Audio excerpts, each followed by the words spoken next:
1747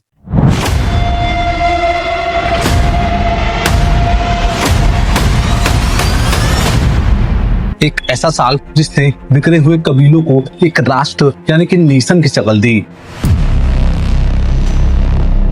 लेकिन अफगानिस्तान का नसीब ऐसा था कि इसे दुनिया के सबसे ताकतवर देशों की नजर से कभी राहत नहीं मिली। पहले अंग्रेज, फिर सोवियत संघ और फिर अमेरिका। इतिहास गवाह है कि यहाँ घुसना आसान है, लेकिन बाहर निकलना हमेशा एक हार की तरह होता है। आज के आखिरी एपिसोड में हम देखेंगे द ग्रेट गेम की असलियत और जानेंगे कि क्यों अफगानिस्तान को ग्रेवयार्ड ऑफ एम्पायर कहा जाता है। चलिए शुरू करते हैं आधुनिक अफगानिस्तान का सफर।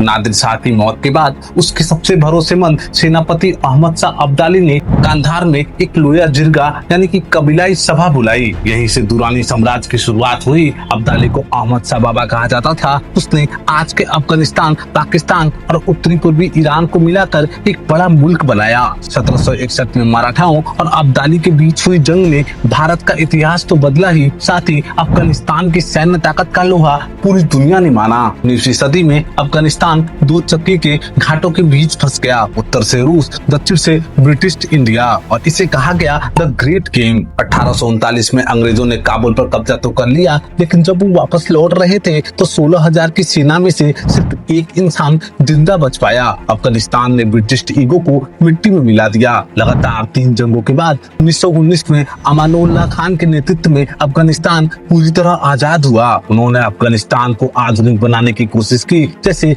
तुर्की के कमाल अतातुर्क ने की थी। 1960 और 70 के दशक में काबुल को पेरिस ऑफ सेंट्रल एशिया कहा जाता था। महिलाएं यूनिवर्सिटी जाती थी, टूरिज्म बढ़ रहा था, लेकिन फिर राजनीति का काला साया पड़ा। कम्युनिस्ट सरकार को बचाने के लिए सोवियत संघ ने अपनी फौज भेज दी। इसके जवाब में अमेरिका ने पाकिस्तान के साथ मिलकर मुजाहिदीन को ट्रेनिंग और हथियार देना शुरू किया। अफगानिस्तान अब मुल्क नहीं, बल्कि अमेरिका और रूस के बीच की जंग का मैदान बन गया। 10 साल के जंग के बाद सोवियत संघ को हार मानकर निकलना पड़ा, लेकिन अफगानिस्तान को वो पूरा बर्बाद कर चुके थे। सोवियत संघ के जाने के बाद अफगानिस्तान गृह युद्ध में डूब गया, जिससे तालिबान का उदय हुआ। फिर आया 2001 का साल, जिसने पूरी दुनिया को बदल दिया।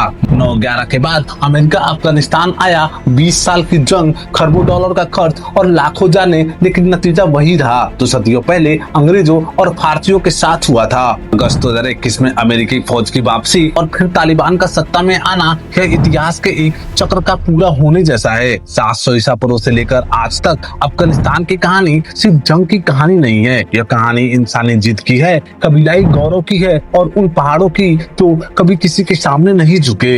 अफगानिस्तान ने दुनिया के बड़े बड़े साम्राज्यों को झुकते हुए देखा, लेकिन खुद आज भी अपनी पहचान के लिए संघर्ष कर रहा है। उम्मीद है आपको अफगानिस्तान के इतिहास का पार्ट 5 की सीरीज पसंद आई होगी। हमने कोशिश की कि धूल भरी परतों के नीचे दबे उस गौरवशाली इतिहास को आप तक पहुंचाने की।